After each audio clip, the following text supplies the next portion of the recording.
اسرائیل Rafah crossing کو محفوظ رکھنے کے لیے اپنے دعوے سے مکر گیا۔ اسرائیلی ٹینک نے رفح کراسنگ کے قریب مسٹری چیک پوسٹ کو بھی نشانہ بنا ڈالا ہے۔ اسرائیلی فوج کا رفح کراسنگ پر مسٹری چیک پوسٹ پر حملے کا اعتراف، حملہ غلطی سے ہوا، ہمیں اس پر افسوس ہے، ایسا بیان جاری کیا گیا اسرائیلی فوج کی جانب سے۔ اسرائیلی وزیر اعظم نے امریکی صدر جو بائیڈن کو یقین دہانی کرائی تھی کہ مصر کے راستے غزہ آنے والی امداد پر ہم حملہ نہیں کریں گے۔ دو جو قافلے تھے امداد لے کے یہاں سے پہنچے تھے، لیکن اسرائیل رفح کراسنگ کو محفوظ رکھنے کے لیے اپنے دعوے سے مکر گیا۔ اسرائیلی ٹینک نے رفح کراسنگ کے قریب مسٹری چیک پوسٹ پر حملہ کیا ہے، اور آپ کو یہ بتاتے چلیں کہ اسرائیلی فوج کا رفح کراسنگ پر مسٹری چیک پوسٹ پر حملے کا اعتراف بھی سامنے آیا ہے، لیکن وہ یہ کہتے ہیں کہ حملہ غلطی سے ہوا ہے۔ مظلوم فلسطینیوں کے لیے رفح بارڈر سے امداد کی منتقلی کا سلسلہ بھی جاری ہے۔ انسانی بنیادوں پر دی جانے والی امداد کا دوسرا قافلہ غزہ میں داخل ہوا۔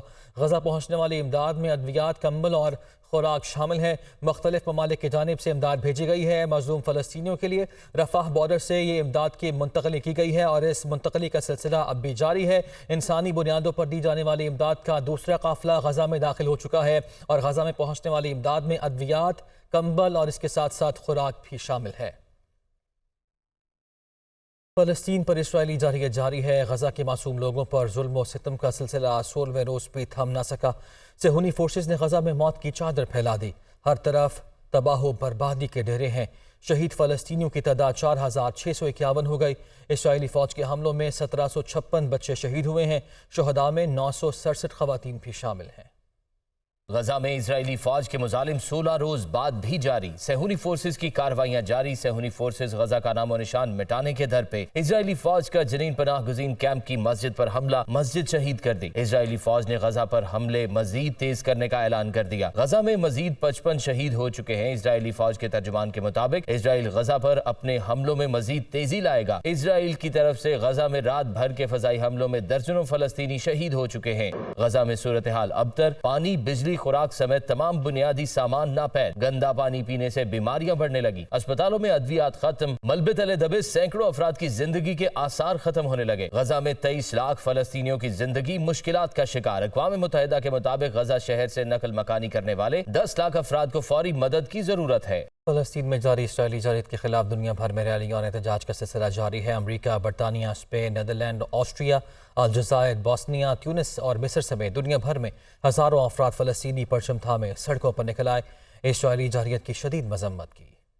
فلسطین میں ہونے والی انسانی حقوق کی خلاف ورزیوں کے خلاف دنیا بھر میں آوازیں اٹھنے لگیں۔ فلسطین کے نہتے لوگوں سے اظہار یکجہتی کے لیے دنیا بھر کی عوام سڑکوں پر نکل آئی۔ امریکہ، برطانیہ، اسپین، نیدرلینڈ، آسٹریا، بوسنیا، تیونس، الجزائر، مصر سمیت دنیا بھر میں مظاہرے۔ لاس اینجلس، میکسیکو، کولمبیا، پیرو، وینزویلا سمیت متعدد امریکی ریاستوں میں مظاہرے اور ریلیاں۔ مظاہروں میں مسلمانوں کے علاوہ مختلف مذاہب کے لوگ بھی شامل ہوئے۔ مظاہرین کی اسرائیلی جارحیت کے خلاف شدید نعرے بازی۔ یورپ میں بھی بڑے مظاہرے، فلسطینیوں سے یکجہتی کا اظہار، ہزاروں کی تعداد میں عوام سڑکوں پر نکل آئی۔ Spain, Austria, Romania, Bosnia, Ireland, Netherland سمیت پورا یورپ فری فری فلسطین کے نعروں سے گونج اٹھا۔ مظاہرین نے اسرائیلی فوج کے حملوں میں شہید ہونے والے فلسطینیوں کو خراج عقیدت بھی پیش کیا۔ تیونس، مصر، الجزائر سمیت مختلف عرب ممالک میں بھی اسرائیلی جارحیت کے خلاف ہزاروں لوگ سڑکوں پر نکل آئے۔ فلسطین کے حق میں نعرے بازی۔ مظاہرین نے اسرائیل فلسطین فوری جنگ بندی اور مسئلہ فلسطین اقوام متحدہ کی قراردادوں کے مطابق حل کرنے کا اسرائیل حماس تنازع کی حل کرنے کے لیے کوششیں جاری ہیں۔ عالمی رہنما سرگرم ہیں۔ امریکہ، برطانیہ اور کینیڈا سمیت عرب ممالک کے رہنماؤں کے رابطوں اور بیانات کا سلسلہ بھی جاری ہے۔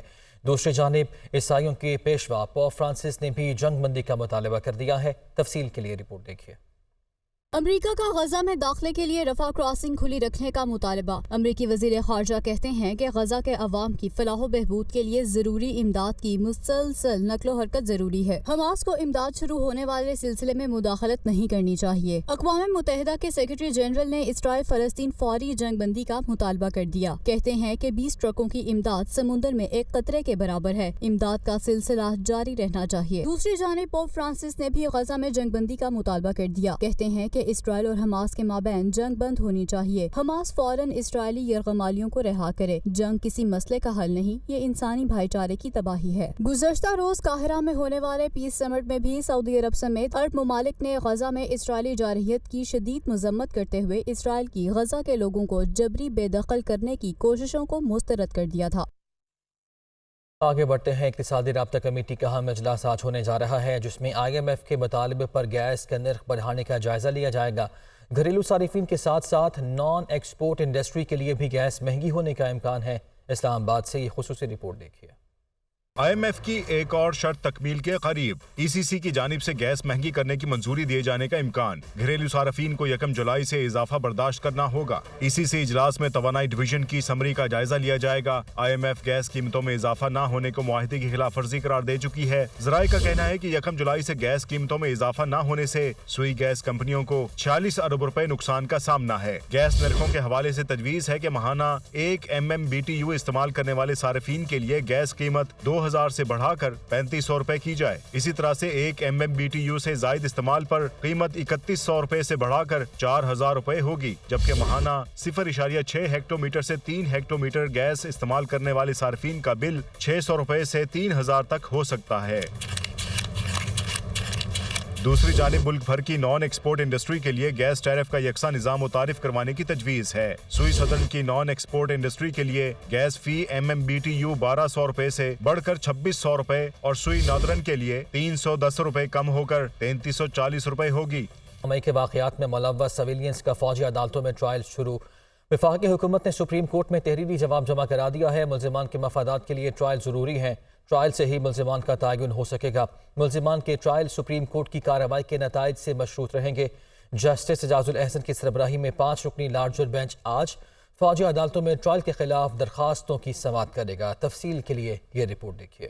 تحریری جواب میں حکومت نے سپریم کورٹ کو آگاہ کیا ہے کہ 9 مئی کے واقعات میں ملوث سویلینز کا فوجی عدالتوں میں ٹرائل شروع ہو چکا ہے۔ ملزمان کے مفادات کے تحفظ کے لیے یہ ضروری ہے کہ ان کے ٹرائل کیے جائیں اور ٹرائل سے کوئی نتیجہ اخذ کیا جائے تاکہ جو ملزمان ملوث نہیں ان کو بری کیا جا سکے۔ وفاقی حکومت کے مطابق ملزمان کے ٹرائل سپریم کورٹ کی کارروائی کے نتائج سے مشروط رہیں گے۔ تحریری جواب کے مطابق مجموعی طور پر 102 افراد کو فوجی تنصیبات پر حملوں میں ملوث ہونے کے الزام میں حراست میں لیا گیا۔ زیر حراست افراد میں General Headquarters Rawalpindi, corps commander house Lahore, PAF base Mianwali پر حملہ کرنے والے ملزمان شامل ہیں۔ ISI establishment civil lines Faisal آباد، ISI کنٹونمنٹ سیالکوٹ پر حملہ کرنے والے ملزمان بھی ٹرائل کا حصہ ہیں۔ ملزمان کو پاکستان آرمی ایکٹ 1952 کے تحت حراست میں لیا گیا ہے۔ جسٹس اعجاز الاحسن کی سربراہی میں 5 رکنی لارجر بینچ فوجی عدالتوں میں ٹرائل کے خلاف درخواست کی سماعت کرے گا۔ گزشتہ سماعت پر اٹارنی جنرل نے سپریم کورٹ کو یقین دہانی کروائی تھی کہ عدالت کو آگاہ کیے بغیر ٹرائل شروع نہیں ہوگا۔ اٹارنی جنرل کی یقین دہانی کو سپریم کورٹ نے 3 اگست کی سماعت کے تحریری حکم نامے میں شامل کیا تھا۔ چیئرمین PTI اور وائس چیئرمین شاہ محمود قریشی کے خلاف سائفر کیس کی سماعت آج اڈیالہ جیل میں ہوگی۔ ملزمان پر فرد جرم عائد کیے جانے کا امکان ہے۔ آفیشل سیکرٹ ایکٹ سائفر سے متعلق کیس کی سماعت اڈیالہ جیل میں ہوگی۔ سماعت خصوصی عدالت کے جج ابوالحسنات ذوالقرنین کریں گے۔ چیئرمین PTI اور vice chairman PTI Shah Mahmood Qureshi پر فرد جرم عائد ہونے کا امکان ہے۔ PTI چیئرمین اور شاہ محمود قریشی کے وکلاء عدالت میں پیش ہوں گے۔ 17 اکتوبر کو ہونے والی سماعت پر ملزمان پر فرد جرم عائد نہیں ہو سکی تھی۔ گزشتہ سماعت کے دوران ملزمان کو نقول کی کاپیاں فراہم کر دی گئی تھیں۔ وطن واپسی کے بعد سابق وزیر اعظم نواز شریف قومی منظر نامے پر متحرک ہو گئے۔ نواز شریف کا پیپلز پارٹی سے محاذ رائے نہ کرنے کا فیصلہ۔ قائد مسلم لیگ نون آئندہ چند روز میں آصف علی زرداری سمیت اہم دیگر رہنماؤں سے خود رابطہ کریں گے۔ نواز شریف نے کہا ہے کہ ہمیں مل کر ملکی اور عوامی مسائل کے حل کی کوششیں تیز کرنا ہیں۔ تفصیل کے لیے رپورٹ۔ جاتی عمرہ میں شریف خاندان کی اہم بیٹھک میں اہم فیصلے۔ ذرائع کے مطابق جاتی عمرہ میں نواز شریف، شہباز شریف، مریم نواز اور حمزہ شہباز سمیت اسحاق ڈار کی اہم نشست۔ اس اہم بیٹھک میں PDM میں شامل جماعتوں کی لیڈرشپ سے ملاقات اور ٹیلی فونک رابطوں کا فیصلہ ہوا۔